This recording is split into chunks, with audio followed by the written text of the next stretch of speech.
Lesnar now. Brock Lesnar creating chaos in the ring. Wrestling is a violent sport, and there have been quite a few wrestlers who were too wild to be in the ring. I'm Emily May, and here are 5 most violent wrestlers ever. Number 5, Abdullah the Butcher. The 450-pound Sudanese wrestler used to carve his opponent's faces with a fork and was usually covered in blood after almost every match. Well, that tells you what kind of wrestler Abdullah was. His work in Puerto Rico and Japan made him an icon in the 1980s. Like Brody, Abdullah cut himself so much that he also had scars on his forehead. Abdullah's barbarity did have some unintended consequences, as wrestler Devin Nicholson sued the Butcher in 2014 for infecting him with hepatitis C following some non-consensual blading. The courts ruled in Nicholson's favor, ordering Abdullah the Butcher to pay $2.3 million in damages, and the incident further polarized the legend among some fans. His Chamber of Horror match at WCW's Halloween Havoc in 1991 is widely regarded as one of the most uncomfortable matches ever seen on television.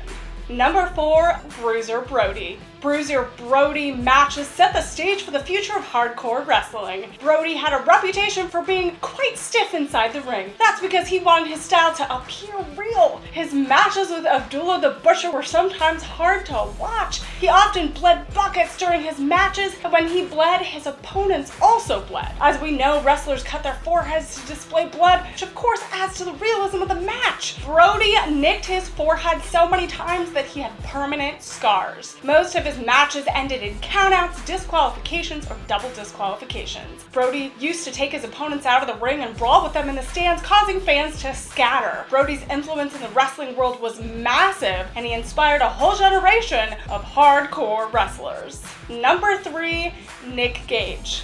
Nick Gage is known for his violent death matches, and these types of matches involve so much blood and dangerous weapons that wrestlers can severely get hurt and even die. That was the case in 2009 when Nick Gage faced a German wrestler named Thumbtack Jack in CCW's Tournament of Death. During the match, Gage was thrown at the light tubes and something went horribly wrong. He started bleeding rapidly as he had severed an artery and had to be airlifted to the hospital in a helicopter. Nick was actually medically dead for several minutes, but somehow miraculously survived. But that wasn't the end of his career, as he came back within a week. In November of 2018, Gage faced former WCW champion David Arquette at Joey Janela's LA Confidential, where he stabbed Arquette in the neck with a light tube. This incident made headlines in the wrestling world for all the wrong reasons.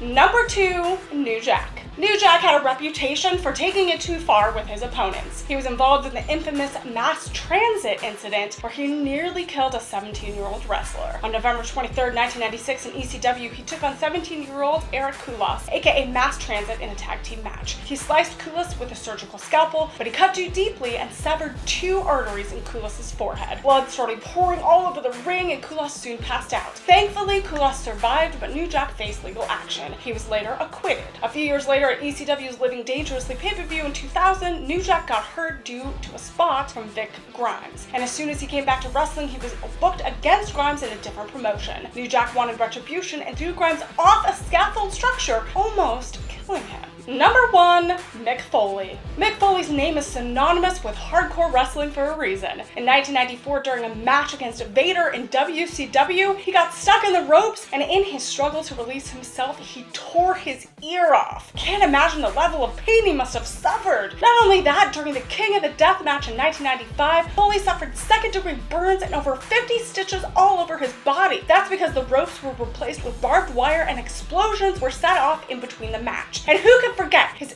infamous moment with The Undertaker at WWE King of the Ring 1998 when he fell off the top of the Hell in a Cell structure. Not to mention he has fallen on countless thumbtacks and has received innumerable chair shots to the head. It's even unpleasant to talk about. Well, that's our list. Subscribe to Sportskeeda Wrestling for more.